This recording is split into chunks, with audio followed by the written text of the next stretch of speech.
The National Aeronautics and Space Administration's Dryden Flight Research Center, Edwards Air Force Base, California. NASA's program for research into supersonic flight began at Muroc, California in the spring of 1947 with the X-1 rocket airplane. Hypersonic flight research began with the X-15. A great deal of information was obtained in the high-speed, high-altitude, and short-duration flight envelope with the X-series research vehicles. Sustained supersonic flight research continued with the XB-70. Having exploited the potential of these vehicles, NASA required a more advanced flight platform. To fulfill this requirement, a joint United States Air Force-NASA program was initiated using the YF-12. This program would extend NASA's capability into sustained high-altitude, high-speed flight. NASA's use of the YF-12 sought to achieve many objectives. Some of the priority programs include investigation of predictive techniques in new design for structural, stability and control, and propulsion systems.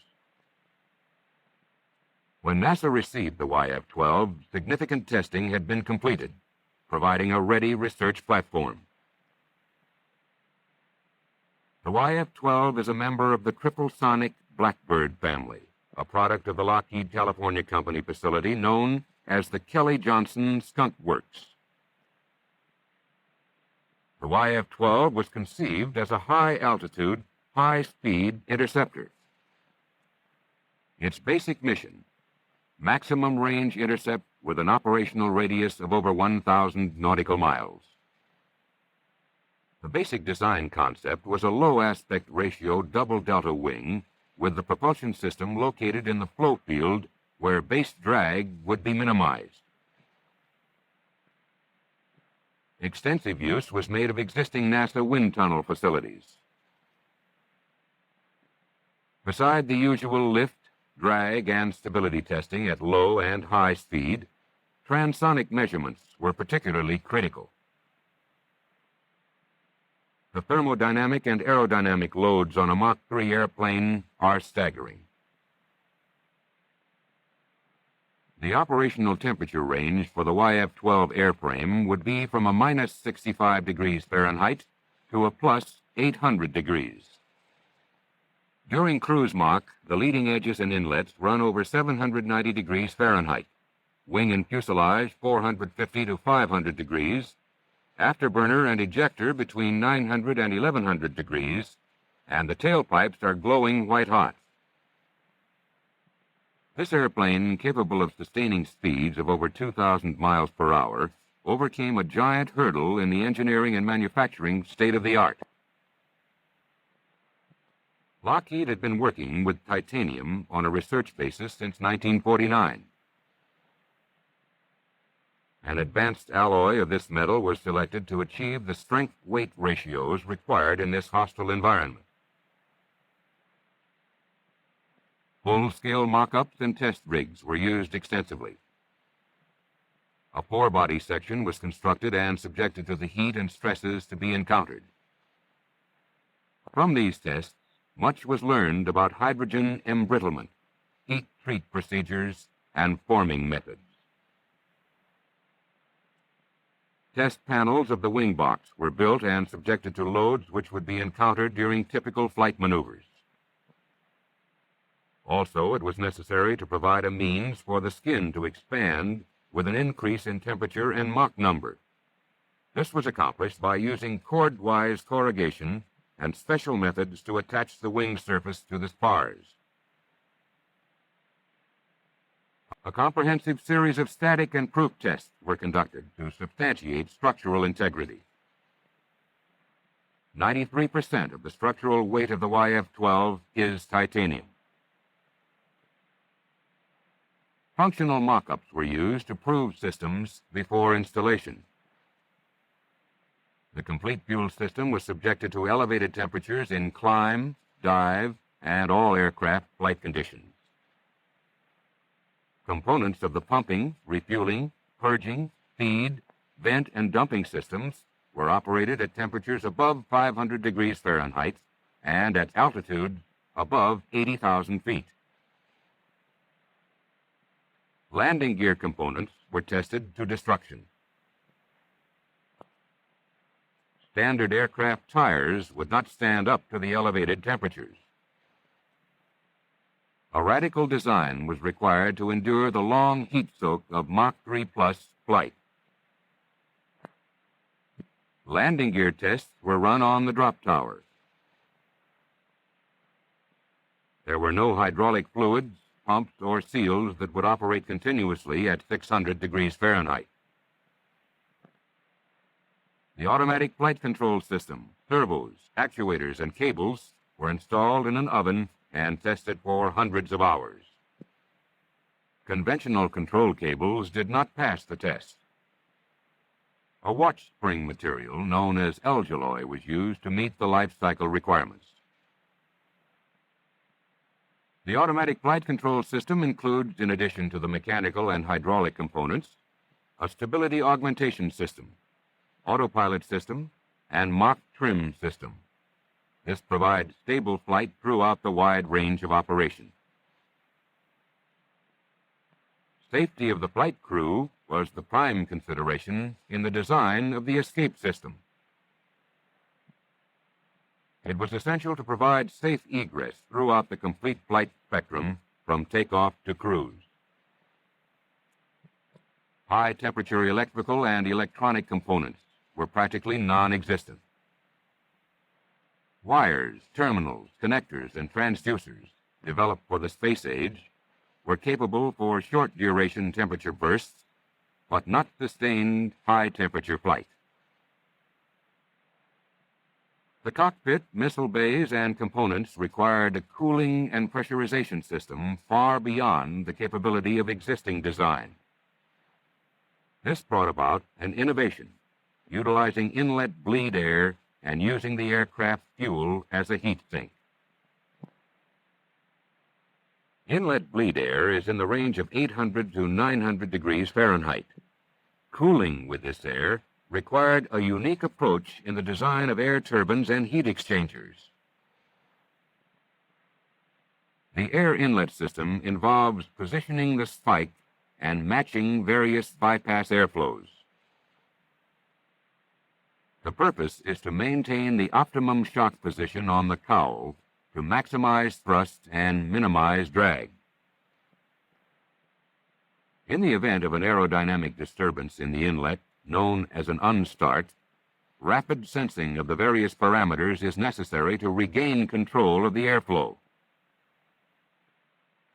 The disparity in thrust during an unstart is compensated for by the stability augmentation system. This provides aircraft control compensation in a fraction of a second. It is extremely difficult for the pilot to manually correct for such disturbances. The YF-12 fuselage is equipped with compartments in the chine area to accommodate the missiles. Missile loading and static drop tests were conducted.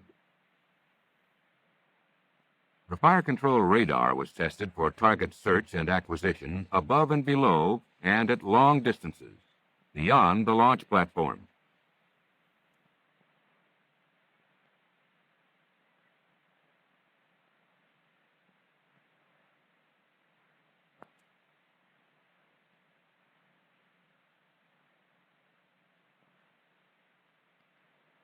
Live missiles were launched against a variety of drone aircraft targets.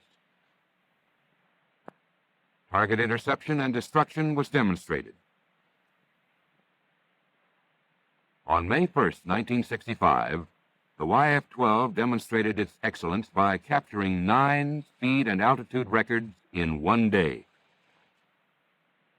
Kelly Johnson, Lockheed's Senior Vice President and Chief Engineer on the YF-12, has often said, "Everything on the Blackbird, from rivets and fluids up through materials and power plants, had to be invented from scratch."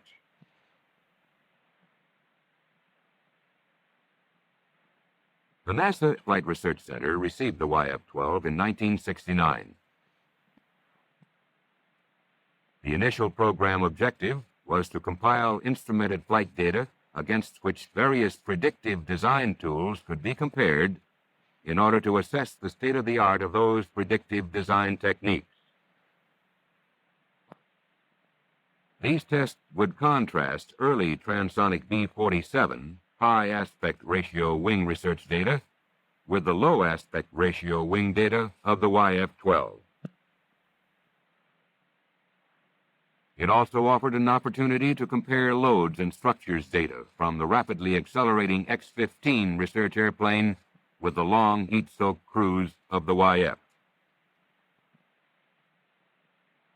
NASA and U.S. Air Force Flight Test Center personnel prepared the Blackbird for its new role. Thermocouples and strain gauge bridges, along with other airplane instrumentation, was installed. Point loads were applied to the airplane under ambient temperature conditions to calibrate the gauges.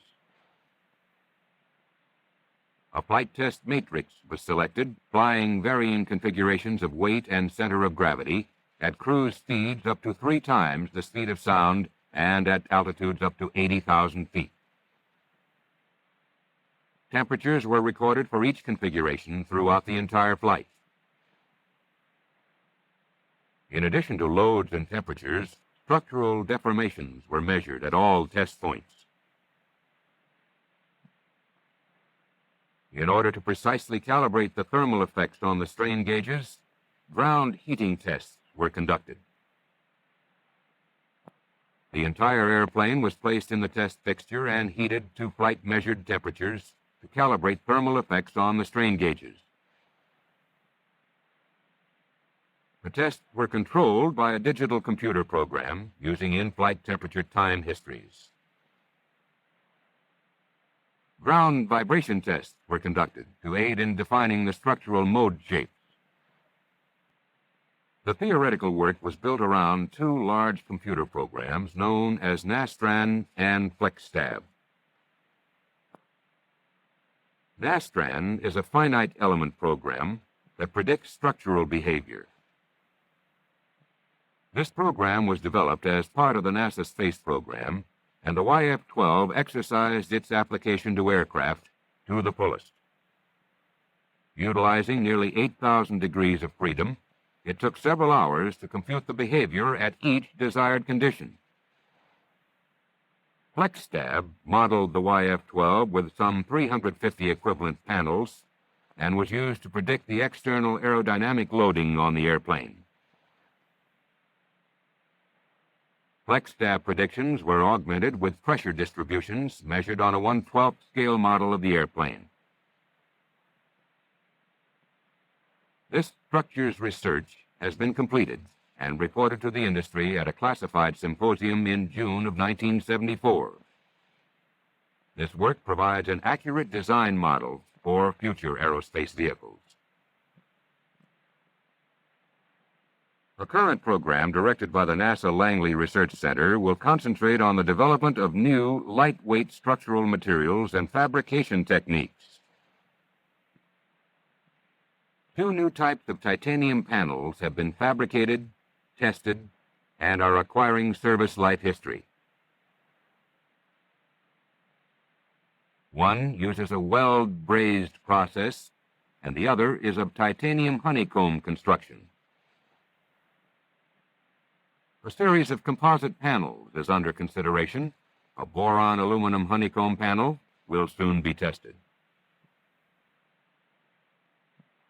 One major objective of the panel program is the determination of realistic cost information for the fabrication techniques. One of the most important facets of NASA research is the Performance Propulsion Program. The theory in these disciplines is not as highly developed as in the structures area. Therefore, greater reliance is placed on wind tunnel testing. The inlet on the YF-12 is a vital element in providing efficient high Mach cruise performance. Air is compressed to 40 times ambient pressure as it slows from free stream velocities in excess of Mach 3.0 to Mach 0.3 at the engine face. A translating center body controls the shock waves for efficient deceleration of the inlet air. Bypass doors precisely match the inlet air to the engine face. Dynamic variations in airflow occur rapidly. Therefore, improper matching of airflow, even momentarily, builds pressure in the inlet and suddenly expels the shock waves, increasing drag drastically. This situation is referred to as an unstart. During an unstart, the airplane gyrates violently due to the aerodynamic disturbance surrounding the inlet. Full-scale inlet tests were performed in the NASA Lewis Research Center 10 by 10 tunnel. A 1/3 scale inlet model was fabricated and installed in the NASA Ames Research Center unitary wind tunnels. The model duplicated the full-scale inlet, but the test stressed dynamic measurements. It was tested to speeds in excess of Mach 3. 3 YF-12 Pratt & Whitney J-58 engines were operated in the high-altitude Lewis Research Center Propulsion Simulation Laboratory. Tests were run to calibrate engine airflow under varying simulated flight conditions. Engine products of combustion were also surveyed. The analysis of dynamic data is a relatively new art. The dynamic data analysis computing setup prepared by North American Rockwell for the B-1 airplane is being used to process the YF-12 dynamic inlet data. Ground-based as well as airborne photographs of the YF-12 exhaust wake have disclosed that long-term wake dissipation characteristics are not predictable with present theory. In addition, U-2 aircraft from the NASA Ames Research Center have probed the YF-12 near-term exhaust wake to make comparisons with the products of combustion as measured by Lewis Research Center. Follow-on work is being considered for the YF-12 inlet research program. Fast-acting pneumatic poppet valves are being placed around the periphery of the full-scale inlet at the Lewis Research Center. Small-scale wind tunnel tests indicate that such a mechanization can reduce the occurrence of unstarts and permit more efficient inlet operation. It remains to be seen if the small-scale results can be duplicated in flight. Other wind tunnel tests have helped to establish the feasibility of testing a modern inlet by placing it on the back of the YF-12 between the vertical tails. This installation can be put into place and removed quickly and easily and permit the evaluation of a wide range of inlet geometries in a cost-effective fashion. Experience on the B-70, the YF-12, and more recently on the Concorde shows that as speed and altitude increase, the ability to hold altitude precisely becomes more difficult. Several factors influence this deterioration in ability to control altitude. At high Mach number, the large energy vector dictates that if airplane attitude changes, even slightly, vertical velocity will change, and so must altitude. But perhaps more importantly, the outside air temperature at high altitude can change abruptly, because so much distance is covered in such a short time. These excursions far exceed any values that could be tolerated in air traffic control. The examination of data from many flights showed that the inlet bypass air was the most significant factor in the thrust change produced by the temperature variations. Tests were run on a 1/12 scale model of the airplane at the NASA Ames Research Center to examine the problem in a more systematic manner. Using the 1/12 scale data as well as flight data, an extensive simulation of the airplane and its propulsion system was mechanized at the Lockheed Bry Canyon facility.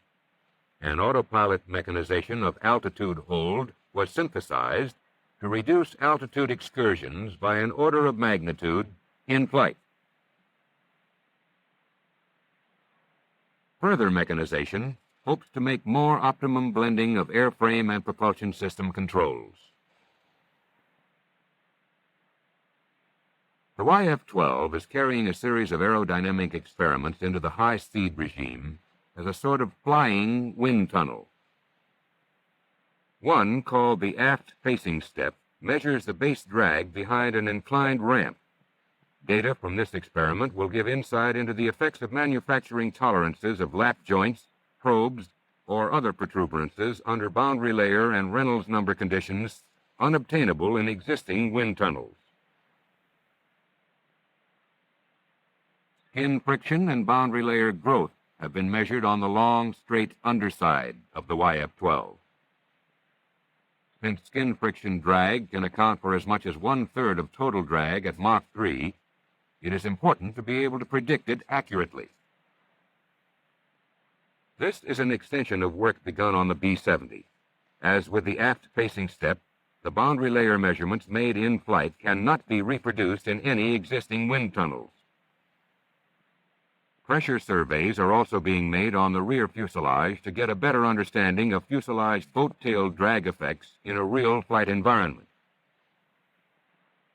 This is another area where difficulties have been experienced with accurate wind tunnel drag measurements, especially at transonic speeds.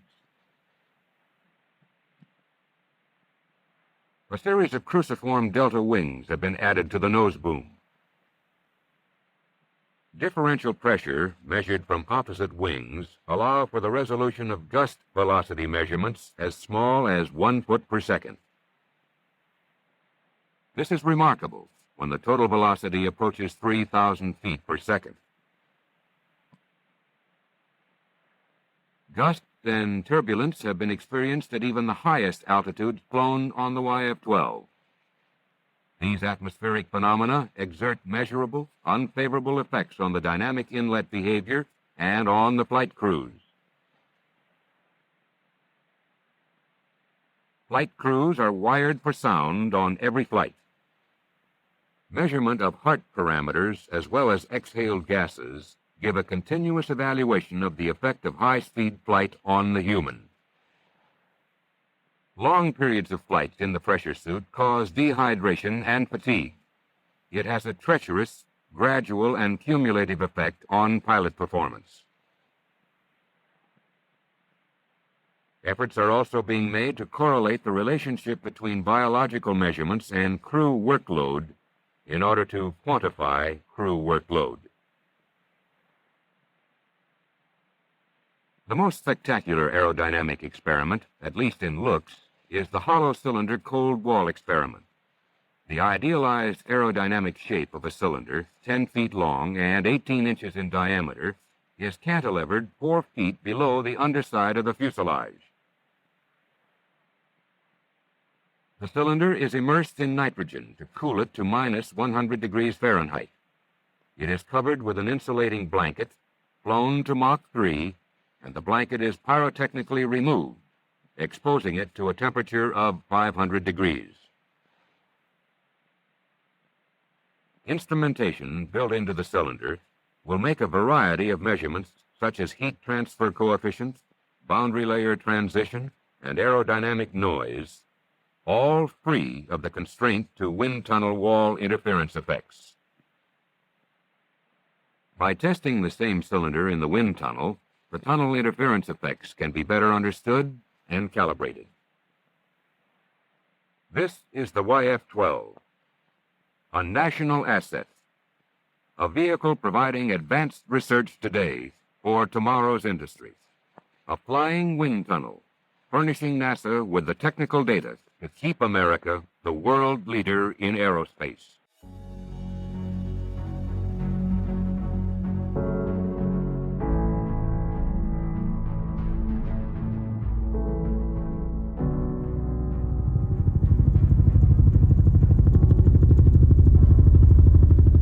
In the late 1980s, the management of Lockheed Corporation reached a decision to vacate the huge factory complex at Burbank, where aircraft had been built for over 60 years.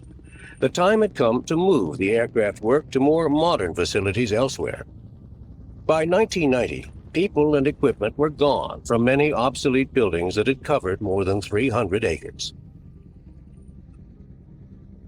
These included the structures where, in 1928, Allen Lockheed and a small group of employees began making wooden airplanes in buildings once occupied by makers of china and glassware. It was on this site, 4 years later, that the current Lockheed Corporation was born. Lockheed's announcement that most of the buildings would soon be torn down stirred memories among many who had known the company in its early years. One of them was Harvey Kristen, who had joined the company soon after it moved to Burbank from Hollywood. As a teenage student from Pasadena, Kristen took a temporary job at Lockheed in 1928 and stayed on for nearly half a century until his retirement in 1974. Working in many branches of the company, Kristen was an eyewitness to events that took the firm from a fledgling in Burbank to a giant of the aerospace industry.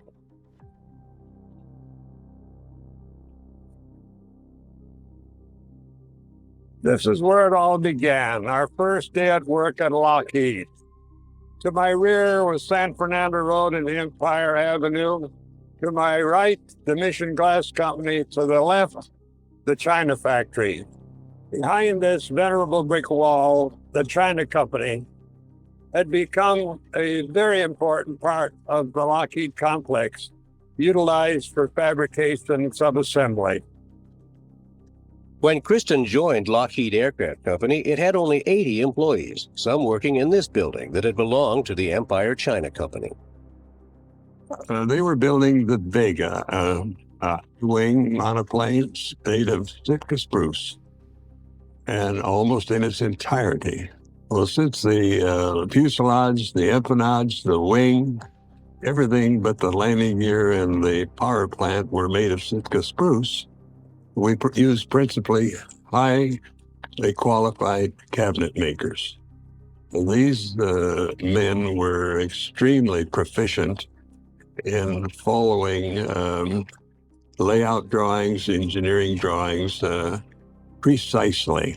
They made temporary tooling of wood to make ribs, to form the airfoil of the wing. They had a mold that made the diaphragms, the bulkheads, which, by the way, were made of almost 20 to 30 laminations of Sitka spruce. And I must add that at this point, and this is important, a piece of Sitka spruce, 1/4 by 3/4 by 24-inch long, 8 annular growth strings to the inch, free of all rosin or leaks, hold 24,000 psi, laminated into a bulkhead. It pulled 120,000 psi, which is the equivalent of some pretty high-grade chromolybdenum steel. Didn't know that at the time, but we found out later that spruce airplane had the qualities and the strengths of many, many metals, but had the flexibility of a spruce tree. Leading the small group of airplane builders was a man whose name would become famous in the industry, Allen Lockheed. Allen and his brothers, Malcolm and Victor, were in on the original group with their chief designer, a man, well-known man, Jack Northrop, who was the outstanding creator of the monocoque fuselage and the type of airplane that the Lockheed Vega and other models turned out to be. A man named Tony Stadelman, who came from Czechoslovakia by way of the Middle West, turned out to be the factory man, the builder, the man who could take all of Northrop's designs and create them into an airplane. These men I just mentioned were the principals of the Lockheed Company that came to Burbank. Production of the Vega and other wooden aircraft at Burbank was threatened in 1929 when the American economy went into a tailspin. The Lockheed Company was struggling to maintain its workforce and its capacity, which was minimal. And Alan Lockheed was approached by a group from Detroit who formed Detroit Aircraft, who had hoped someday to become the General Motors of the air, and Lockheed was one of their acquisitions, along with Ryan Aircraft, Parks Air College, and Evans Pump Company, etc. But they no more than established themselves as the new owners of Detroit Aircraft, bringing their executives to our company. And along came a very, very, very difficult time known as the Depression, the Great Depression. So Detroit Aircraft found themselves overextended financially, and they went into bankruptcy. And coincident to that, a far-sighted individual who was a Detroit Aircraft executive and general manager, this plant representative named Carl B. Squire, worked with local people through the Title Insurance Trust Company, and were able to put the Lockheed Company into receivership under California law, prohibiting then the company to be sold off piecemeal and disappear as a name, as an asset of the Detroit Aircraft Company. There were only 3 people in the entire company during the Title Insurance Trust Company and California receivership. Carl B. Squire, who stayed here from the Detroit organization as general manager for them, became the head man of representing the receivers. A chap named Ronald King was the bookkeeper, and a fellow named Harv Kristen was the factory man, handling minor repairs, shipping spare parts, providing spare parts, bringing in crews as necessary by Mr. Squire's orders and the customer's agreement to do major repairs. We kept the plant open on an on-call basis, and we paid, by the way, not by checks, but by cash envelopes, by the hour, by the job.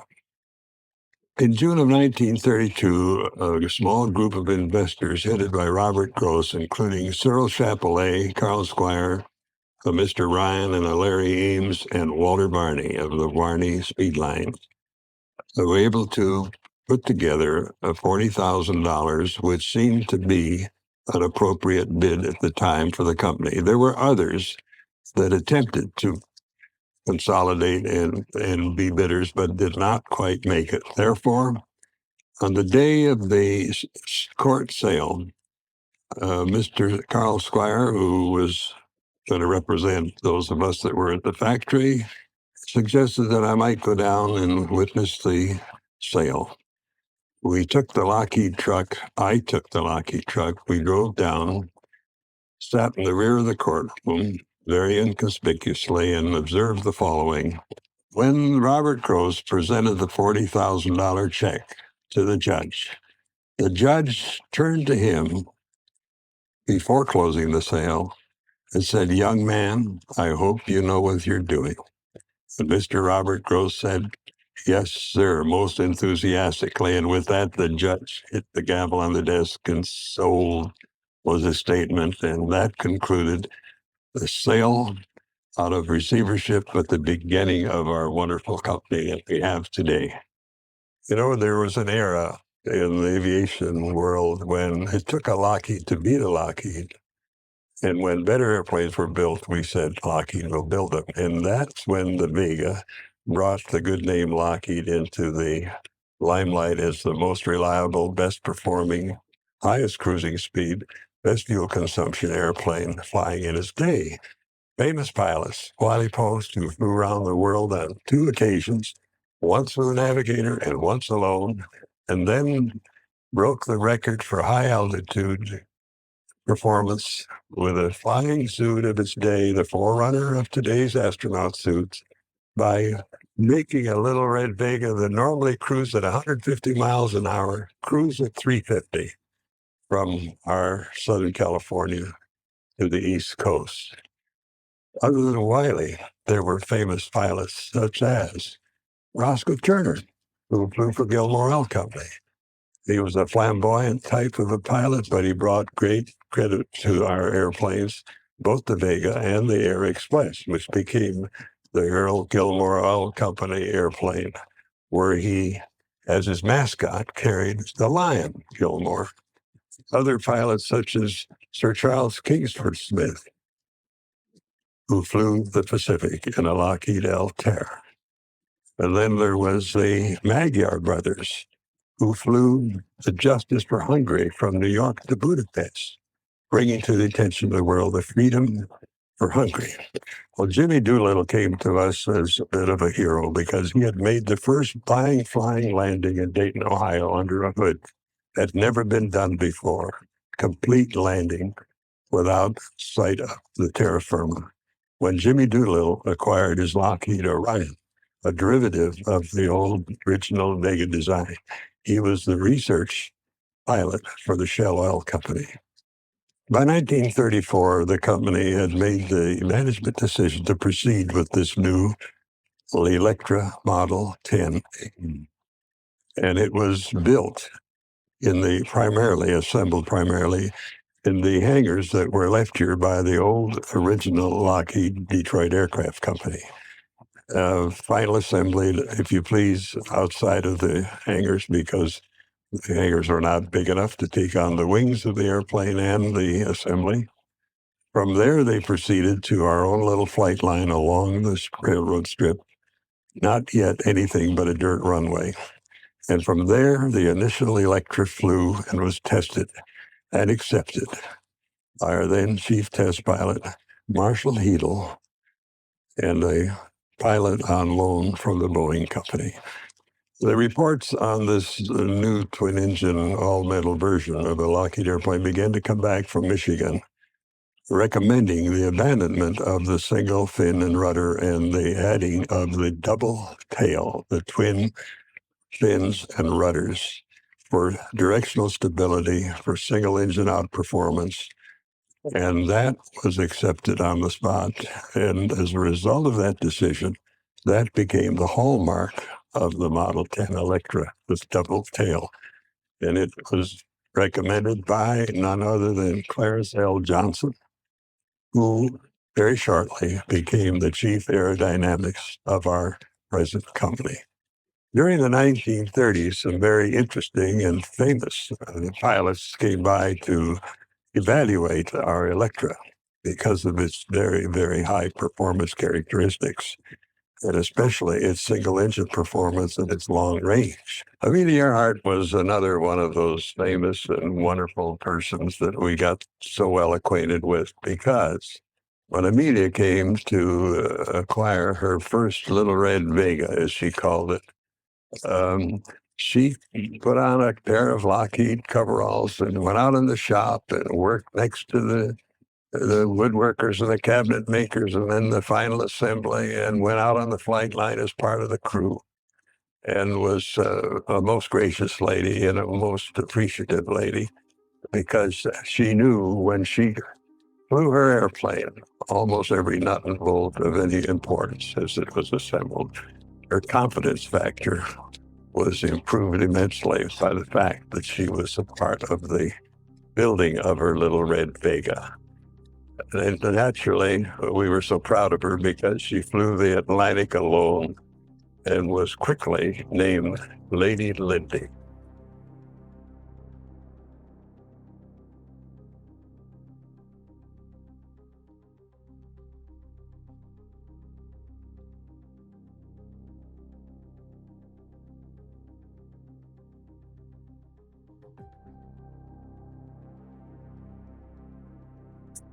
When she flew the Atlantic, she, of course, landed in Londonderry, Ireland.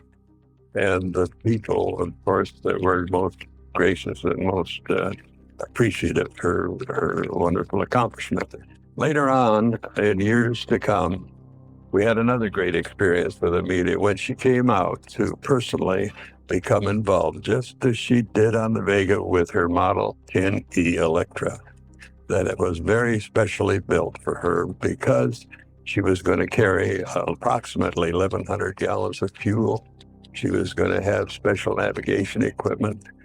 And in the process of building her airplane, once again, she put on coveralls and became especially involved in what we called our QEC, our power plant installations. In fact, I can recall her help plumbing and the engine installation because she wanted to know firsthand how and where the fuel, the electrical power, everything came from in the power of the airplane, knowing full well that with two engines, she'd need them both with the heavy load takeoff that she was about to make on the round-the-world flight.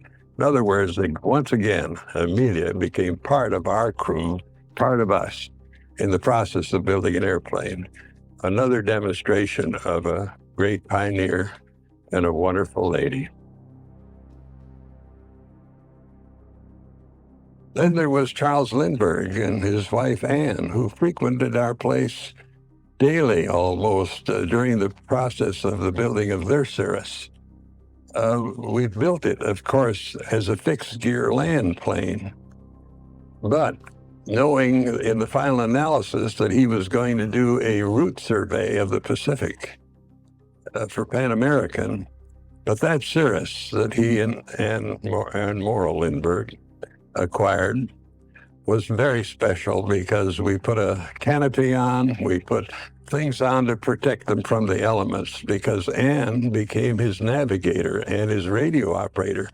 Just think of it. Here's a lady that just never had an experience like that until she married this wonderful pilot, this wonderful fellow, Slim Lindbergh. They eventually, of course, put floats on the airplane. And testing that airplane, which we'd never put floats on before, was quite a unique experience. Again, the center of gravity, fuel loading, and the takeoff characteristics of a seaplane, so different than a land plane, caused us to go through some very interesting, we call them high taxis. And of course, to get a float up on the step, you almost have to have a turbulent sea. A smooth sea gets you nowhere. Lindbergh knew that. And they used to go ahead of him when he tested with a high-speed boat to create the turbulence in the waves and the water and the wake of the boat to help him get the vacuum broken under the steps of his floats. What an experience it was for us because we had never built a low-wing Cirrus seaplane before. Yet another wonderful experience was to have this great pioneer, most enthusiastic aviation man named Howard Hughes come to our plant with a little Boeing P-12 and ask Kelly Johnson and our engineers and Mr. Gross if we could modify it and turn it into a high-speed racer. It turned out that it was my good fortune to be in charge of that project. And we had a no-holds-bar latitude. We could get anything, anywhere we wanted at any time. We stripped the fabric down to the bare tubular skeleton. And with a little skill and special engineering, we were able to make it into a monocoque-type shaped fuselage with sheet metal, streamline it, put streamlined gear, landing gear on, add a terrifically heavy-duty, high-powered power plant, compensate the center of gravity for Howard. And we accomplished that in weeks, not months. And following that, we had the great experience of Howard selecting the Super Electro, we call it the Model 14, to fly around the world. And of course, that took special handling with regard to fuel consumption, fuel capacity, navigation gear, navigation equipment. And in 14 days plus, I believe it was, he made the round-the-world flight and very successfully demonstrated that transport equipment, commercial transport equipment, was able to make some of these extended hops under controlled conditions. In the 1930s, before Lockheed had any facilities at the nearby commercial airport in Burbank, the company did all of its flying from a dirt runway between Empire Avenue and the railroad tracks. This is the site of the original 2,000-foot dirt runway, gopher holes and all. It's from this very runway that the famous Winnie Mae of Wally Post, Amelia Earhart's Little Red Vega, Sir Charles Kingsford Smith's Altair, Lindbergh's Cirrus, all of them flew from this very runway.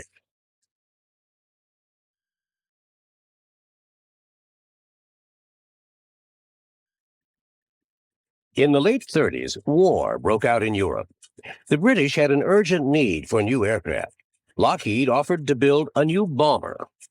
During that period, we had expanded the design of the Electra into what we called the Model 14, which was an enlarged semi-mid-wing version of a twin-engine, two-tail airplane.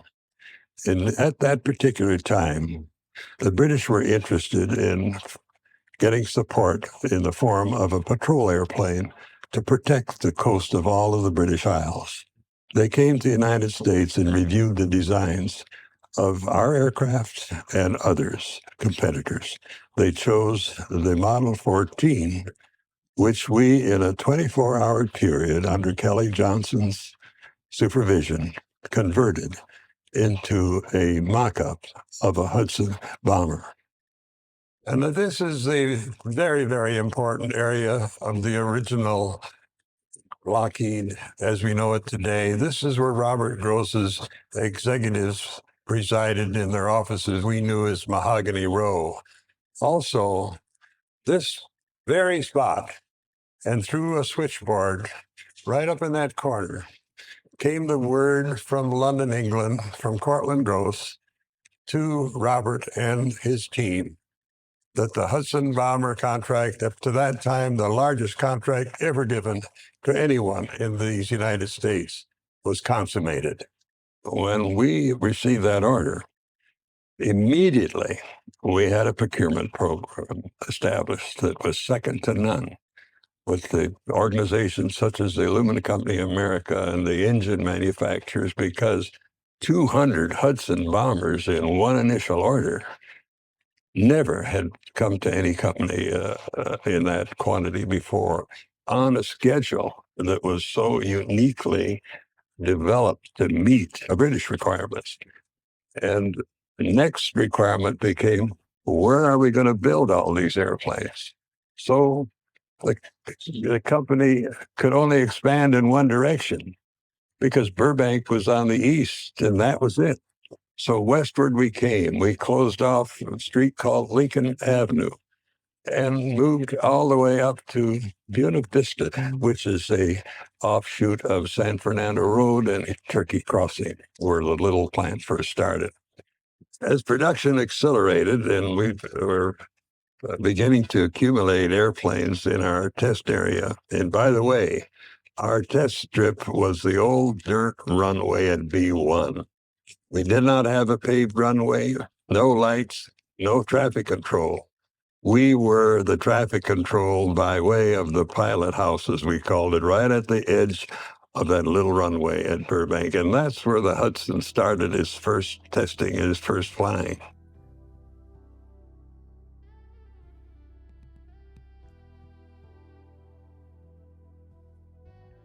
You know, during the midpoint, or as we became quite well established on our Hudson line, along come a design competition that Kelly Johnson entered for Lockheed. Turned out that it became Lightning, the twin-tailed P-38. So what we did is we divided the assembly line into a Hudson line and a P-38 line, and started the P-38 line down through the same general overall assembly building, paralleling the Hudson bomber. The rate of the P-38 was slow and accelerating initially, but we got it up to where many P-38s a day came off that line, even faster production schedule than the Hudson. The P-38 program probably accelerated faster than any line in the area. We got to a point where we were able to roll a P-38 in an hour, but we had control over the condition of those airplanes to the extent that you could pick any airplane. and decide what the status was and bring it up to flight status immediately upon receipt of whatever the requirements were that were missing in the assembly line. We had absolute control. The result was very few run-up failures or test flight failures. We had quality control by pride of workmanship and by a group of people who knew by experience on the Hudson line how to handle the accelerated program on the P-38. So the Hudson program became a very, very invaluable or valuable program for developing our skills to take on a dual assembly line at the time. The Hudson and the P-38 required no end of additional skills in piloting our airplanes, and we brought in some very, very famous people who maybe at the time were not, but became so important to the Air Force and to ourselves. To name but a few, Milo Burcham, who had flown with a group in a Boeing P-12 at air shows and had the skills that came with aerobatics and acrobatics and knew how to recover an airplane from test flighting conditions that you deliberately put the airplane through. So Milo became a very key figure. When Tony LeBeer came on board, little did we know that he was to bring that very unique skill. To Tony, the impossible was just a little more difficult. Tony was able to do things with the P-38, as was his partner, Fish Salmon, who became famous also. They literally flew test flights, monitoring each other, confirming each other's results, which was a rather unique condition. Tony would take a P-38 up and ring it out, go into a flat spin, do the impossible recoveries to satisfy Kelly, to confirm that not just one man could do it. Fish Salmon would go up and repeat the performance. All the while, Milo, who was chief pilot at the time, was biting his fingernails, hoping these two fellows didn't tangle, because sometimes they'd go up and literally do what we used to call combat-type maneuvers with each other.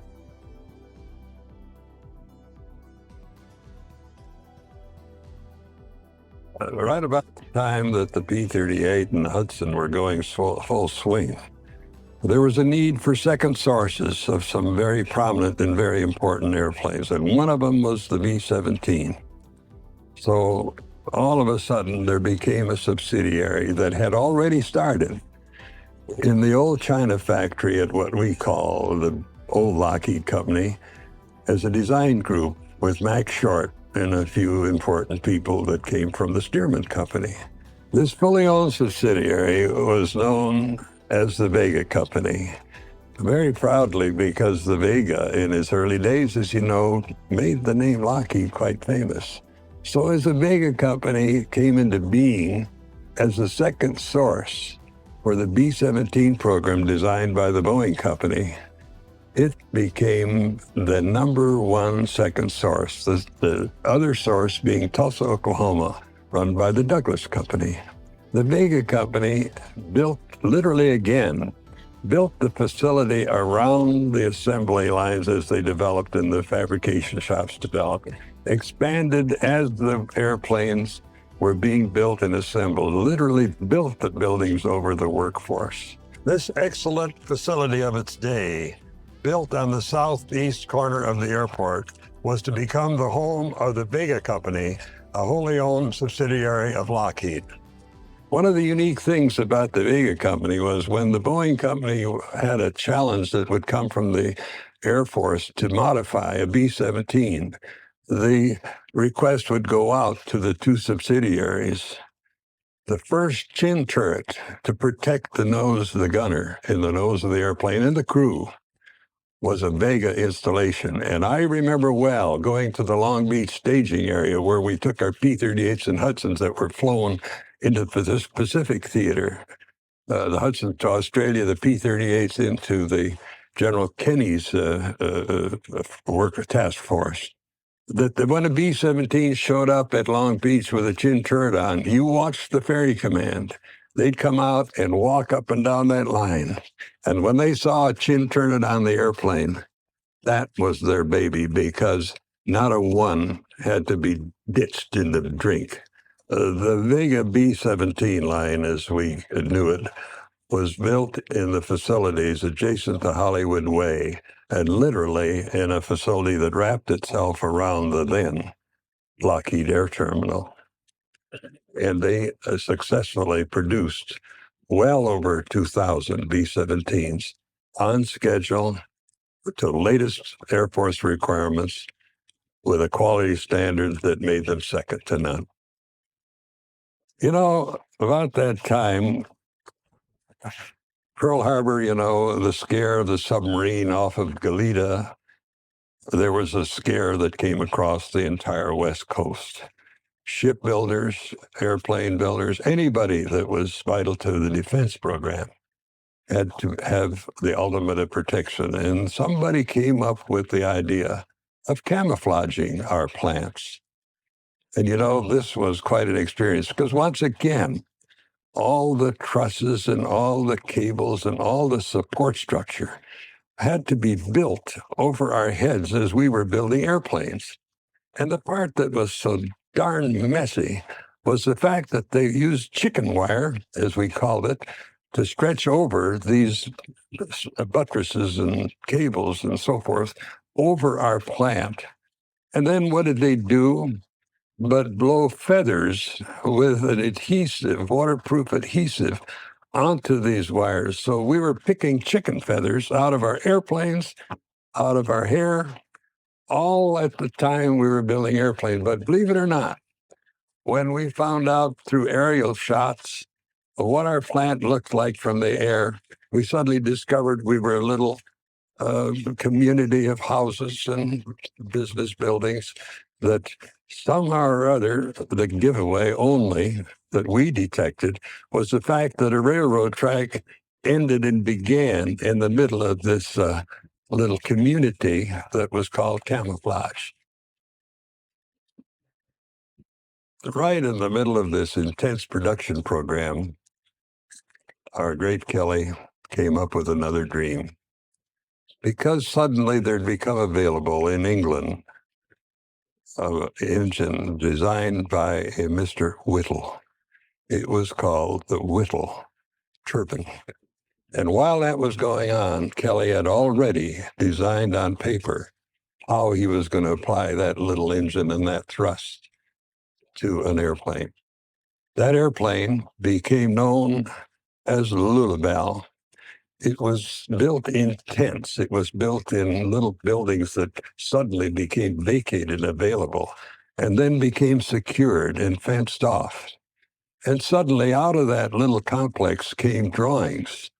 We who were building the production airplanes suddenly became aware of a drawing that would come out for a forging in a part that had a peculiar name, like McCormick Deering Tractor, had no relationship to an airplane, to keep the design secretive. And when that went out to a forging company or whoever it was that made that component, they were put in a position of not needing to know.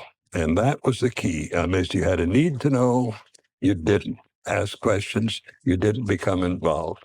So as Kelly built Lulabelle in a record 143 days, towed it up to then Muroc Dry Lake, now Edwards Air Force Base.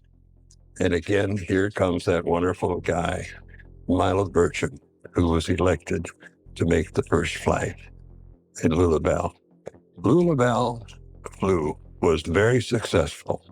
The thing that Milo said, gosh, it maneuvers well, it's fast, and it gives you a feeling of confidence.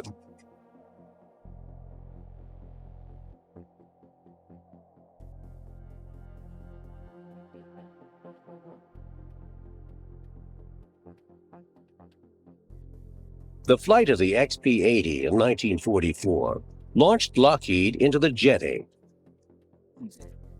This design would evolve into America's first production jet fighter, the Air Force Shooting Star.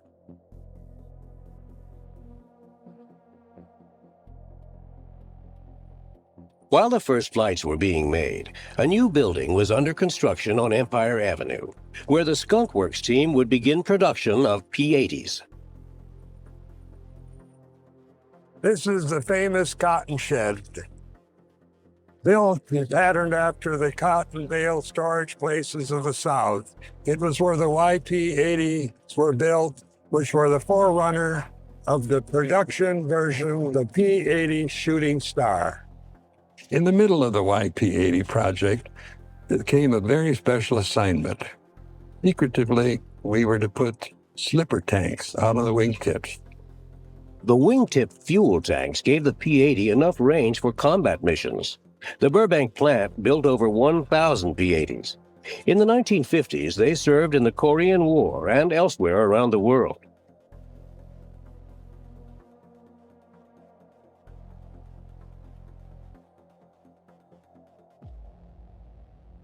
Just before World War II, Lockheed had designed a large new transport.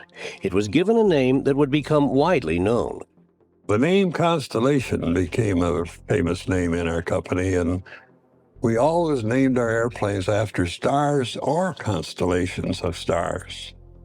And the Cirrus was a star, the Vega was a star, the Altair was a star, and along comes the need for a bright and shiny new airplane that had the benefit of all those that had gone before, and it became a constellation. And its nickname was the Connie. It was one of those unique experiences where a customer, naturally, in those days had to be found for the first group. Well, the customer turned out to be TWA, owned by none other than, at that time, our friend Howard Hughes. So as Kelly Johnson and his design staff and Robert and Cortland Gross and Howard Hughes would meet, they would draw and submit ideas of what the configuration should look like. Well, one interesting experience, and this is a factual experience. The first design that came up was a typical, very straightforward cigar-shaped fuselage. And it had a multiple tail, but it didn't look like what the Connie turned out to be. Mr. Gross looked at that airplane, as did Howard and the rest, and it was a very efficient-looking, straightforward design. Every section of that fuselage is identical. It was ideal for production. But Mr. Gross says that airplane doesn't look like it really wants to fly freely. Why don't we do this? He walked up to the blackboard, and he drew a couple lines that looked like a side view of a dolphin. And Kelly looked at that, and Howard looked at that, and they said, wow, if we do that, technically the fuselage becomes an airfoil because your shape is like the wing rib of an airplane wing. So all of a sudden, right then and there, in spite of the need for standardized production, we had a multiple shape design that, of course, made new bulkheads at every station and made it a little complex initially. But oh, how it contributed to the reputation of that airplane. The first Constellations came off the Burbank assembly lines during World War II and served as military transports.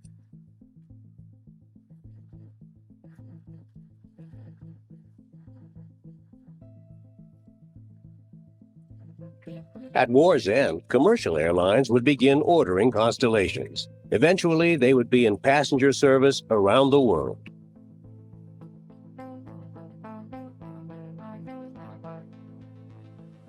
To see it in the air was to see the most graceful airplane. And that Connie became the flagship of Pan American, Eastern Airlines, Chicago and Southern that became Delta, and many airlines in the European theater, even Qantas Airlines down in the South Pacific. They put drop tanks, tip tanks on the wing, extended the range and made it look almost like a version of a military airplane. But It still had the grace of a Connie, and that airplane was, in a commercial sense, the airplane that took us into the next generation of Lockheed airplanes. The military Constellation assembly line was one of many production lines that operated simultaneously at Burbank during World War II.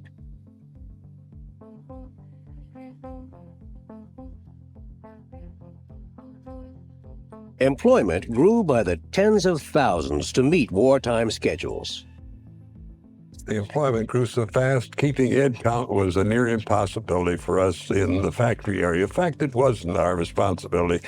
We made the demand, the requirement. The personnel department brought them in and trained them.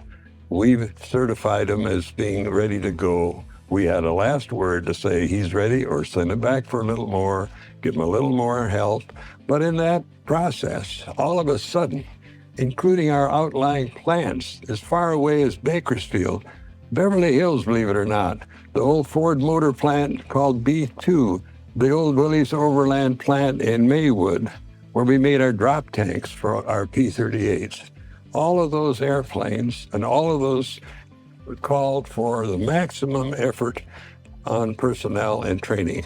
At that point, we passed well over the 90,000 mark. In fact, some of our people will insist that we did reach the 100,000 mark. Conservatively speaking, I would say 90,000 plus. From a little company that, remember, started in 1928 with 80 people. Many women joined the wartime workforce. Yes, oh, the women came into Lockheed. They reached a peak of almost 40% of our production workforce. They particularly adapted well to precision work. Their fingers were more nimble. We were all thumbs. They could put an instrument panel together. They could assemble wiring bundles to install as a unit into the airplanes. They could assemble hydraulic units very precisely. They adapted so beautifully. And we brought that term out at the Vega company called Rosie the Riveter. But believe it or not, Rosie the Riveter was a symbol, but the riveting was one of many, many skills that they brought to our company. During the war, the company's Burbank facilities had expanded to cover several hundred acres. Factory buildings spread for half a mile east and west of the old China Company quarters at Empire Avenue and San Fernando Road.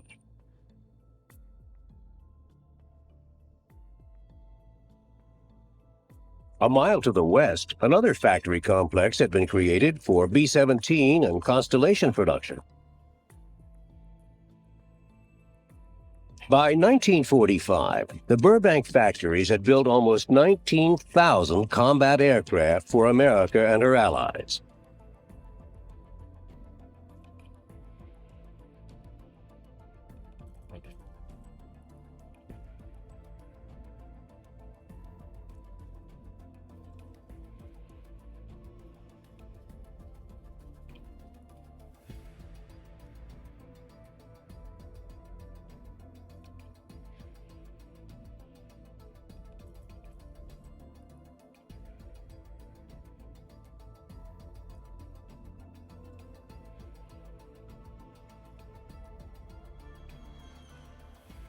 When the war was over, Lockheed continued production of Constellations in commercial airline as well as military versions.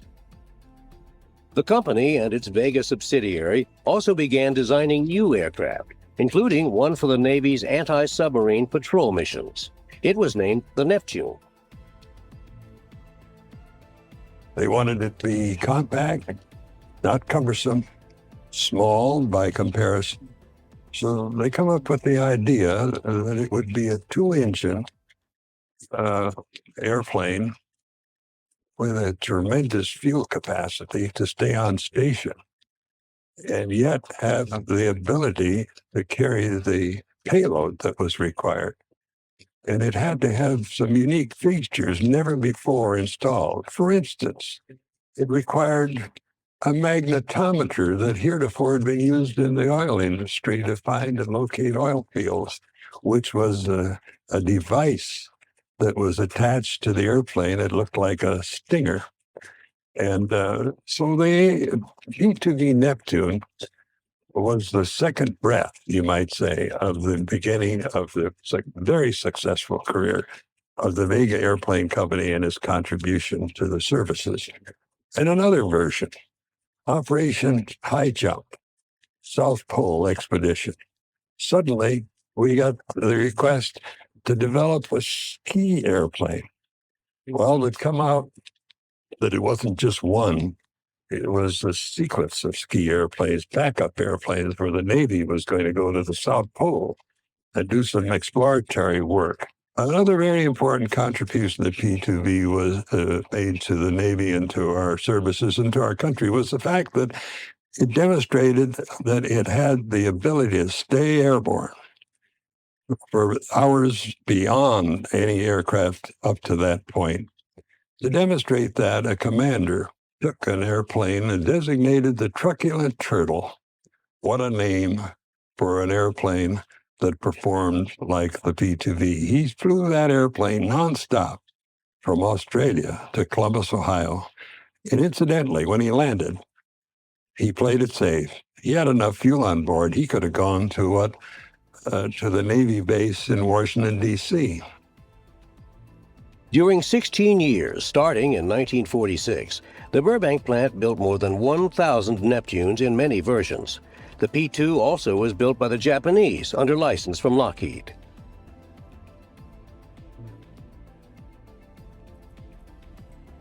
The factory buildings expanded in the 1940s to produce a variety of aircraft types, including one that would become the biggest airplane ever built in Burbank. Its assembly would require Lockheed's largest building in Burbank.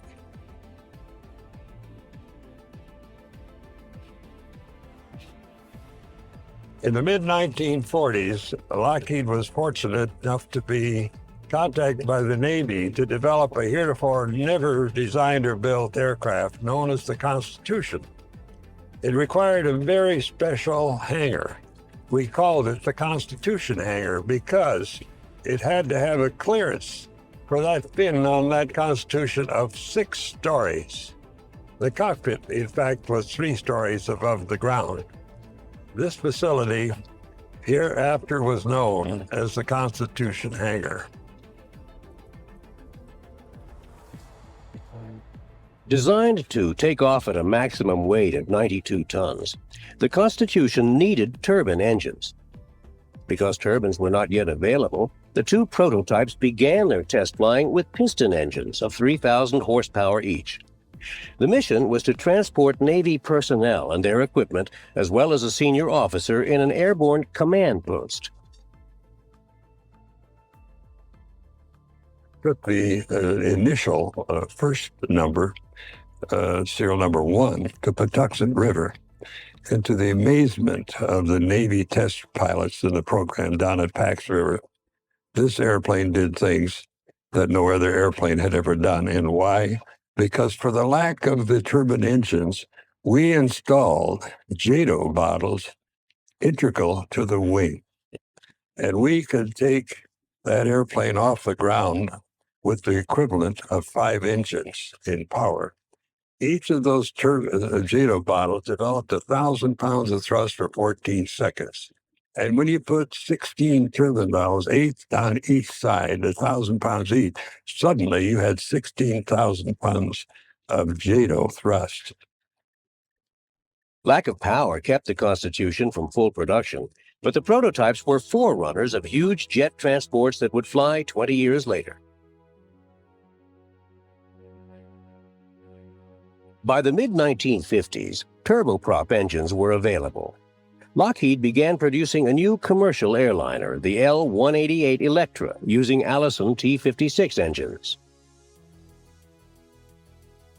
It was a unique engine because it was a turboprop with a gearbox, but it had 2 speeds. It had a ground idle and it had a cruise. So our L-188, known as the Electra, and our C-130 known as Hercules. The Hercules being developed in the Skunk Works, almost parallel to the Electra being developed in our production line. Of course, also demonstrated through our flight engineering group, which was closely tied to our Skunk Works operation because we were using the same power plants.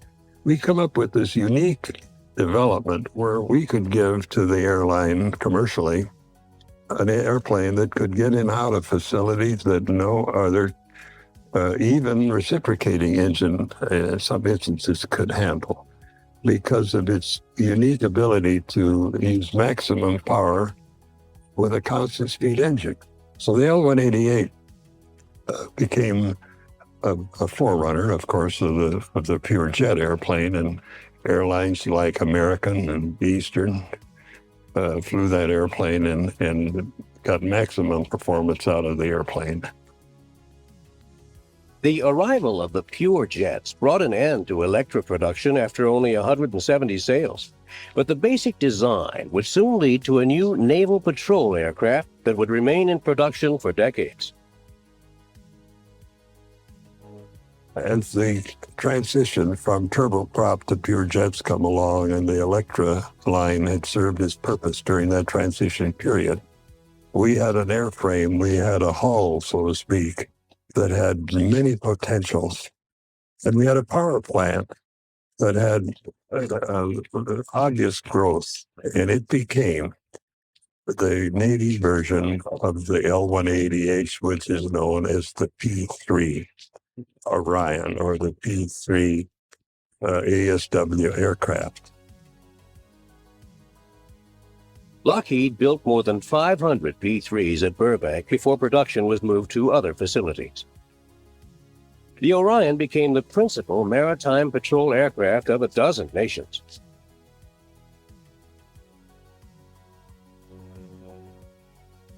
At Burbank, new ideas led to additional designs that were built at other Lockheed facilities. The Skunk Works P-80 fighter evolved into a two-seat trainer, the T-33. Over 5,000 were built at Palmdale for air forces worldwide. In the 1950s, a need for a long-range, very high-altitude reconnaissance aircraft inspired Kelly Johnson and his team to design the U-2. There was an airplane that had to be able to develop an ability to go out of the range of then known missiles, altitude-wise, and have a range, fuel consumption-wise, that was more extensive than even our long-range ASW-type airplanes that were designed for long range. So they come up with a unique airplane with a very slim glider-type, soaring glider-type wing, with a bicycle landing gear, a couple outbreakers, a very reliable power plant, and a set of instrumentation that could sense and do a reconnaissance job that had never been done before.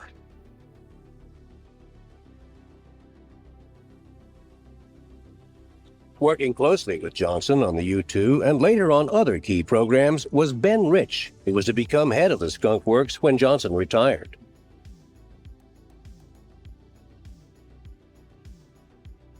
America's first Mach 2 fighter also emerged from the Skunk Works in the 50s. Over 700 starfighters were built at Palmdale, and 2,000 more were produced by foreign manufacturers. In Italy, production continued through the 1970s.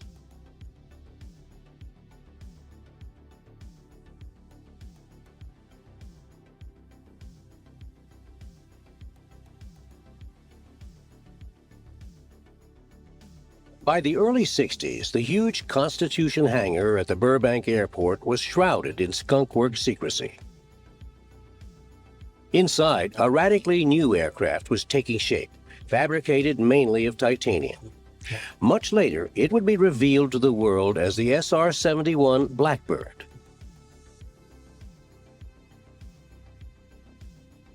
In 26 years of service with the Air Force, SR-71s gathered reconnaissance data while flying over trouble spots at altitudes above 80,000 feet and speeds over 2,000 miles per hour.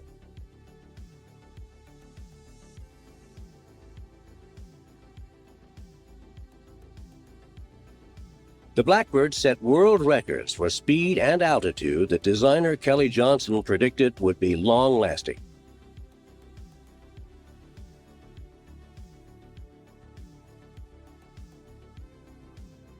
I think it'll be a long, long time before we have an airplane that has higher performance than the SR-71, because the need for it is not there in terms of the fact that we can have satellites circling the Earth in 90 minutes, and we do not have to go any faster than what we go with this one right here, and it'd be very, very expensive to go Mach 4 or faster. So we may be seeing here the highest speed military airplane that there will be around for a long time.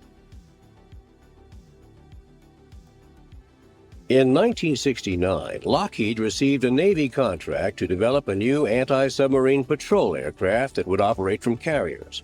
Production soon began at Burbank.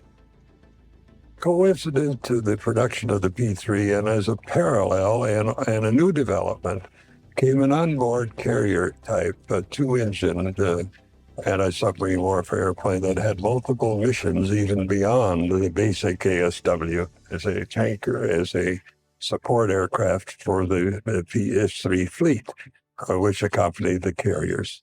That airplane is in operation today and with modifications has been updated to concurrent requirements of the Navy and will be known as the first ASW type Lockheed built carrier airplane.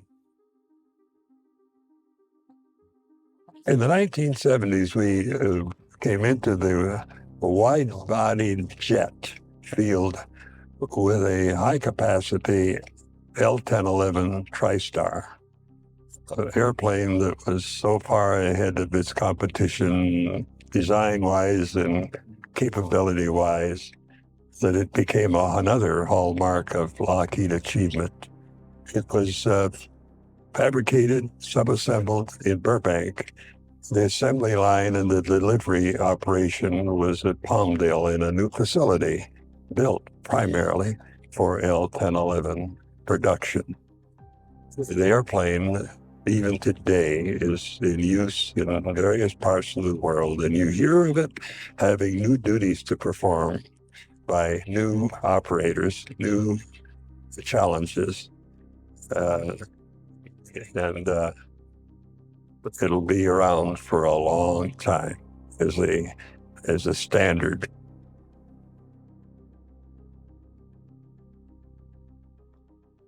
The last airplane Lockheed built at the Burbank plant was completed in 1990.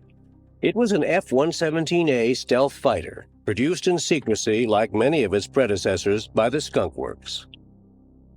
Now, the stealth fighter, as it turns out, will be the very last complete, total design, fabricated, built, assembled airplane on our Burbank property.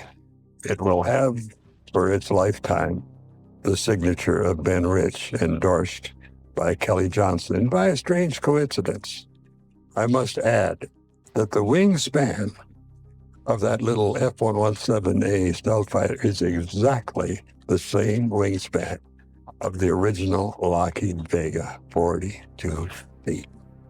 Just to harken back to the genesis of Lockheed, the incubator days of the old plywood Vega. And I'm sure Ben would acknowledge that the chain of development and the heritage of Lockheed has inspired him, as it has all of us, to continue to come forward with the best that there is that Lockheed has to offer. Within months after production was completed, Air Force stealth fighters were flying combat missions in the Middle East, writing another chapter in Lockheed's development of advanced airborne technology. Among the facilities vacated in 1991 was one built in 1941 that was used for decades as headquarters. This building, just across the street from the airport, served as the headquarters, the home, and the heart of Lockheed. It was first or initially occupied by the Vega Company, followed by the Lockheed California Company, then the corporate headquarters, and finally is the home of the Lockheed Aeronautical Systems Company. This building was the headquarters of our pioneering chairman of the board, Robert Ellsworth Gross. Robert Gross was a great visionary. He saw the potential in the future of our company. He was followed then by his brother Cortland, who Robert Gross always gave credit to for the man that got the job done. Cortland then was followed by an outstanding young man who came to us from outside the company. His name was Daniel J. Houghton. Dan brought a broad experience in leadership and in his strengths that came naturally to Dan, of bringing people together to execute a common project or objective. Then he was followed by a man from outside the industry, Robert Hack. He carried us through a very difficult transition period. He saw the strengths in our company, and he pointed out to us those areas where we could be even stronger. Roy Anderson came to us with a financial background out of Stanford University. Roy brought to us his abilities to select and develop people and put a team together. Roy then was followed by the last chairman of the board to occupy this now famous building. His name is Larry Kitchen, a fighting Marine. Larry didn't know how to use or spell the word quit. Larry was a man who got the job done and who put the team together and developed a common objective. Corporate headquarters moved from Burbank to a new location in 1986, and soon decisions would be made to vacate the once bustling manufacturing buildings as well. Change, it goes beyond our changing of our product. It goes beyond the changing of our facility requirements to keep up with technology. Therefore, when we restructure our company to meet the changing times and the ambient environment or conditions we work under, both contractually, both market-wise, both and our product lines, we must be sure that to survive as a viable company ready to take on new and yet unknown responsibilities will require us to accept change as gracefully as we can, knowing that in some instances it could be a hardship. On other instances, and these are the ones I like to think about, they create new opportunities. I'm reminded of one statement that goes with just what's happening today in our restructuring of our company and our facilities. It's Robert Gross's statement. He said early on, when you work in the field of the air, you instinctively look up, not down. You instinctively look ahead, not back. You look ahead where the horizons are absolutely unlimited.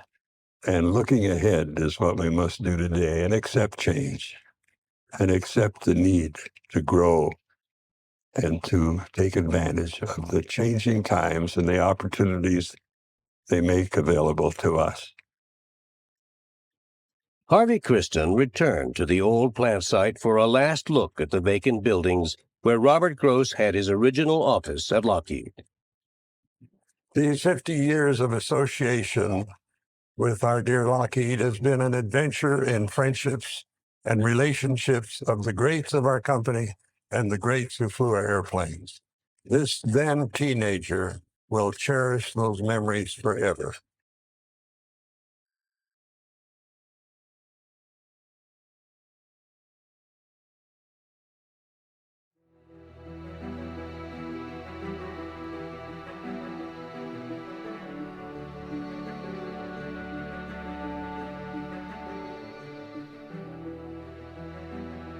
If you enjoyed this video, please remember to like and subscribe.